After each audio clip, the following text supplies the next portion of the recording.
Everyone, welcome back to the channel. This is Husna Khan and hope you all are doing well. Yes, today I'm going to start the poem that is Fear No More. This is the poem, like you have read and listen that previous poem. A slumber did my spirit soul. Spirit seal. तो ये जो हमने poem पढ़ी थी William Wordsworth की, तो आप उसका एक्सटेंशन बोल सकते हो। ये पोएम जस्ट उसके बाद है, चैप्टर नंबर 10 के बाद स्लम्बर पोएम है, उसी के बाद है फियर नो मोर, और जो कि एक्सटेंशन है slumber did my spirit seal. तो देखते हैं विलियम वर्ड्सवर्थ ने इस पोएम में क्या बताया है। और ये पोएम भी जैसे हमने पहले पढ़ी थी कि जब कोई आपका बिलोवेड चला जाता है तो कैसा फील होता है, वो बताया था। अब इसमें देखते हैं कि क्या एक्सटेंशन है फियर नो मोर, कि क्या होता है, उसके आगे की जर्नी आफ्टर डेथ कैसी होती है। Fear no more the heat or the sun, nor the furious winter's rages, though the worldly task has done, home art gone and taken the wages, golden lads and girls are all must as chimney sweepers come to dust. तो पहले मैं आपको बता दूं कि ये poem जो है ली गई है, शेक्सपियर का एक प्ले था, सिम्बलिन करके एक प्ले था, वहाँ से ली गई है। ये एक डेथ पोएम है जिसके अंदर यूनिवर्सल अपील दिखाई गई है कि कैसा होता है। In this poem the poet has expressed his feeling for the rest of the soul of the death, कि कैसे उसकी जो सोल है वो रेस्ट करती है। It is written for the consolation of the dead people, कि कैसे उनको कंसोल करा जाता है, समझाया जाता है खुद को उनके बारे में। The poet wants to say that a dead person becomes free from all kinds of worldly anxieties. हम सबको पता है जब इंसान चला जाता है दुनिया से, वो दुनिया की सारी परेशानियों से मुक्त हो जाता है। It is full of moral lessons, और हमें इससे मॉरल लेसन्स भी मिलते हैं। तो पहला पैराग्राफ को स्टार्ट करूँगी मैं एक्सप्लेन करना, समराइज़ करना।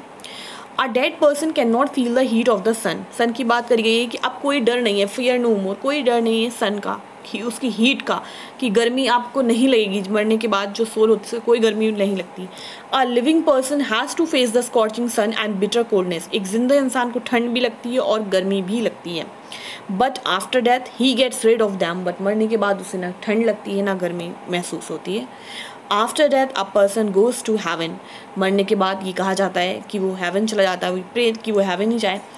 Which is his permanent home, जो कि अब आप उसकी बाकी का ज़िंदगी वहीं गुजरने वाली है। As a labourer worker and goes home after works and goes home after taking his wages. जब कोई मजदूर होता है तो वो काम करता है, फिर वो दिन भर की दिहाड़ी या वेजेस लेता है, फिर वो अपने घर जाता है और वो उसके बाद सोचता है कि क्या सक्सेस मिले उसे, क्या फेलियर्स मिले। The poet further advise the dead person not to be disappointed from death, because death is the fate of every person. और पोइट ये भी कहता है कि तो यहाँ पे जो कवि है, जो पोइट है, वो सलाह दे रहा है एक मरे हुए इंसान को कि उसको डरना या घबराना नहीं चाहिए, इस चीज़ से परेशान नहीं होना चाहिए कि जो अब है वो जा चुका है, मर चुका है। क्यों? क्योंकि सबके नसीब में है, मरना सभी को है, कोई भी इंसान उसको मरना है। It Lay's it's IC hands over all weather he is a handsome fellow. मतलब एक डेथ जो है वो किसी को भी बख्शती नहीं है। मौत जो है वो चाहे कितना खूबसूरत इंसान हो उसको भी आएगी, कितनी ब्यूटीफुल गर्ल हो उसको भी आएगी, चाहे कोई एक चिमनी साफ़ करने वाला स्वीपर हो, हर किसी को मरना है। कम टू डस्ट, और हर किसी को मिट्टी में मिल जाना है। Now come to the second paragraph. Fear no more the frown o' the great, thou art past the tyrant's stroke, care no more to clothe and eat, to the reed is as the oak, the scepter learning physique must all follow this and come to dust। कहा जा रहा है a dead person is immune from the anger of his master। अब वो अपने गुस्से से भी छुटकारा पा लेता है मरने के बाद। in his lifetime he is financial trouble, मतलब जब जिंदा होता है तो बहुत सी आप पैसे की परेशानी होती है, उसके पास प्रॉपर पैसा नहीं होता है कि वो अच्छे कपड़े खरीद सके, प्रॉपर फंड नहीं होता है, और उसके बाद consequently he has no proper cloth to cover his body. जब वो मर जाता है तो उसके पास खुद के पास समझो तो आप एक बॉडी कवर करने के पैसे नहीं हैं, प्रॉपर फूड नहीं है जब वो जिंदा होता है अपने हंगर को सेटिस्फाई करने के लिए। बट मरने के बाद he does not feel any necessity, उसे इन सब चीज़ों की ज़रूरत महसूस ही नहीं होती कि उसे कपड़े चाहिए, उसे खाना चाहिए।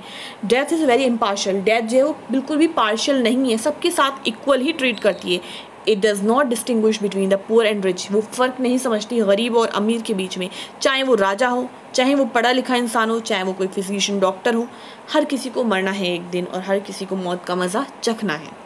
So fear no more lighting flesh, nor all the dreaded thunderstone. Fear not slander, censure rash. Thou hast finished joy and moon.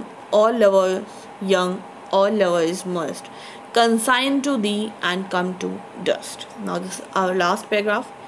तो एक डेड मैन जो होता है उसे कोई डर नहीं लगता, चाहे कितनी लाइटिंग हो, लाइटिंग यानी बिजली चमके, फ्लैश हो, कितनी ही बादल गरजे, थंडर स्टॉर्म हो, कोई डर नहीं लगेगा एक डेड बॉडी को। He is free from public criticism. अब लोग उसकी कितनी आलोचना करें, कितनी अच्छाई करें, कितनी बुराई करें, उसे कोई फ़र्क नहीं पड़ता। खुशी या गम, जॉय एंड सॉरो सब बराबर हैं उसके लिए। In his life time sometime he is happy and sometime sad. जब वो जिंदा था तो कभी खुश था, कभी दुखी था, बट मरने के बाद उसको कुछ फील नहीं होता। At last, the poet says that death should not be the cause of sorrow because all persons, whether they are young, lover or old one, must die and meet the dust. कह रहे हैं poet आखिर में ये कह रहे हैं आपसे कि भाई जो डेथ है वो इस वजह से नहीं होती कि इंसान दुखी होता है और वो मर जाता है। चाहे वो बच्चा हो, चाहे वो बूढ़ा हो, हर किसी को मरना है और मिट्टी में मिलना है। It is lyrical and follow systematic pattern. यहाँ पे आपको सिस्टमेटिक पैटर्न देखिए, पहले बात हो रही है यहाँ पे सन की, डॉन की, रेजेस की, वेजेस की, और लास्ट में मस्ट और डस्ट। तो ये लिरिकल वर्ड्स भी हमें देखने को मिले हैं लास्ट में हर लाइन के, ठीक है। तो this was all the poem, जो कि बहुत ज़्यादा हमें रियलिटी करीब ले जाती है और हमें इमोशनल भी आप कह सकते हो फील कराती है, और हमें पता चलता है कि what happens after the death, की जो हम लाइफ में जिन चीज़ों के पीछे भाग रहे हैं, जो चीज़ें हमारे लिए ज़रूरी हैं, मरने के बाद वो एक भी चीज़ हमारे काम नहीं आने वाली है या हमें उसकी ज़रूरत महसूस नहीं होने वाली है। And we all should remember the death that हमें सिर्फ उतना ही स्ट्रगल करना है और हमेशा सही गलत की पहचान रखना है, because after all our last home is heaven, not this world. So I hope we all enjoyed this poem a lot and we have learned many things from this poem. If you have learned few things or many things from this poem, then don't forget to hit the like button. Also subscribe to my channel if you hadn't already, and we'll meet with the next story, next poem in the next class. Till then, take care and bye bye.